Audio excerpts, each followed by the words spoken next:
নবী উম্মতের দল, আরে নবীরা আসে, আমি তুমি নবীকে না চিনে, আমি তুমি নবীকে চিনি না, আমি তুমি নবীকে মুহাব্বত করি না, মুখে আমি তুমি নবীকে মুহাব্বত করি। আমরা যারা বলি আমি নবীকে মুহাব্বত করি, নবীকে ভালোবাসি, দেখা যায় মুখে আমি বললাম নবীকে ভালোবাসি, কিন্তু আমার মুখে দাড়ি নাই, আমার মুখে নবীর সুন্নাহ নাই।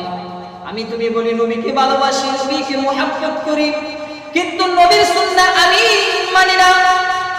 নবীজি আমার তোমার জন্য একটানা 63 বছর কান্না করে গিয়েছেন। নবীজি চোখের পানি একটানা 23 বছর ফালিয়েছেন আমার তোমার জন্য।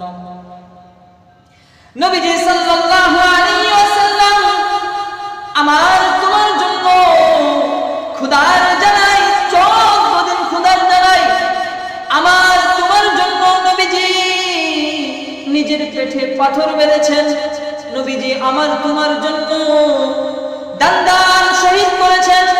নবীজি আমার তোমার জন্য উহুদের ময়দানে রক্ত ঝরিয়েছেন। নবীজি আমার তোমার জন্য ওই কাফের বেঈমানেরা নবীজিকে পাথরের আঘাত করতে করতে নবীজির পিঠের মধ্যে বসন্ত হলে যে দাগ হয়, বসন্ত রোগ হলে পিঠের মধ্যে যেরকম দাগ হয়, শরীরের মধ্যে যেরকম দাগ হয়, তেমন আঘাত করতে করতে দাগ ফেলে দিয়েছিলেন। আম্মা জান আয়েশা রাদিয়াল্লাহু তাআলা ডাক দিয়ে বললেন, নবীজি আপনার পিঠের মধ্যে এটা কিসের দাগ? আপনার কি ছোট সময় বসন্ত রোগ হয়েছিল? নবীজি সাল্লাল্লাহু আলাইহি ওয়াসাল্লাম ডাক দিয়ে বলে, ও আয়েশা রে, এটা তুমি কি বললা? আমার গায়ে তো পোকা মাছি মশা পর্যন্ত বসা হারাম। ও আয়েশা, এটা তুমি কি বললা? আমার কেন বসন্ত রোগ হবে? ও আয়েশা রে, এটা ওই ইহুদি খ্রিস্টান, তারা আমার গায়ে পাথর মারতে মারতে এরকম আঘাত করে দিয়েছে।